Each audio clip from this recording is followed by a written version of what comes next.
සුබ දවසක් හැමෝටම. ගොඩක් දවසකින් කුකින් වීඩියෝ එකක් අරන් ආවේ. අද අපි හදන්නේ මික්ස් ෆෘට් ජෑම් එකක්. ජෑම් එක හදන්න මං අරගත්තා හොඳින් නිදුණු සාමාන්‍ය ප්‍රමාණය අන්නාසි ගෙඩි එකක්, කරත කොළඹ අඹ ගෙඩි 3ක්.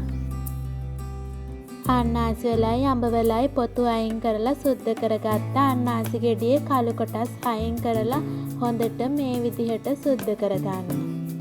දැන් අපි මේවා පොඩි කොටස් වලට කපලා අරගමු.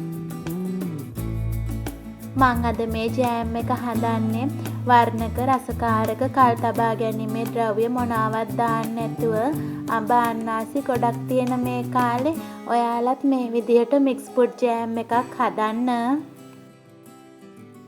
අන්නාසි චූටිම කෑලි වලට කපලා අරගත්තා. අඹත් ඒ විදිහටම චූටිම කෑලි වලට කපලා ගත්තා.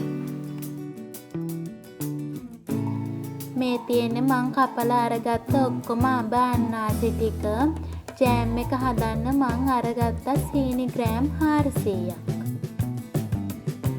පොඩිම කෑලි වලට අඹ අන්නාසි කපලා අරගත්ත නිසා මං බ්ලෙන්ඩර් කරන්නේ. ඔයාලා කැමති නම් බ්ලෙන්ඩර් කරලා අරගන්නත් පුළුවන්. මගේ YouTube channel එක subscribe කරලා දිගටම මගේ වීඩියෝ බලන්න එකතු වෙන්න කියලා ඔයාලා හැමෝගෙම ආදරෙන් ඉල්ලනවා. ජෑම් එක හදාගන්න මම මේ මැටි වලද ගත්තා. මේ වලකට අපි අන්නාසි ටික, අඹ ටික එකතු කරගන්නවා.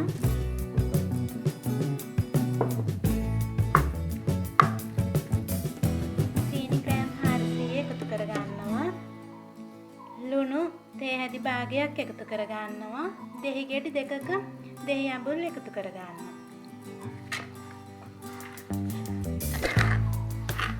මේ විදියට කෑලි පේන්න තිබුණාට ජෑම් එක හදද්දී මේවා දිය වෙලා හොඳට හදාගන්න පුළුවන්.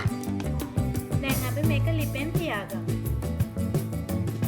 ජෑම් එක හැදෙන්න ටික වෙලාවක් යන නිසා මං එළිය දර ලිපෙන් තියාගත්තා. දැන් මේ විදිහට හැදිගා ගන්නවා. විනාඩි 15ක් විතර හැදිගා ඇද්දි තරමක් ඝන වෙනවා. පළතුරු කෑලිත් දැන් දිය වෙලා තියෙනවා. මේ පැය භාගයකට පස්සේ හදම හරි ගිහින්ද බලන්න පීරිසියකට ටිකක් දාලා මැදින් ඉරක් ඇඳලා බලනවා.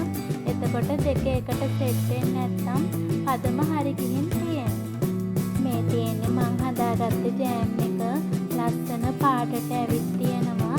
උණු නිසා මම බෝල් එකකට දාගත්තා. පස්සේ බෝතල් වලට දාගත්ති. දැන් අපි පාන් වල ගාලා කාලා බලමු රස කොහොමද කියලා.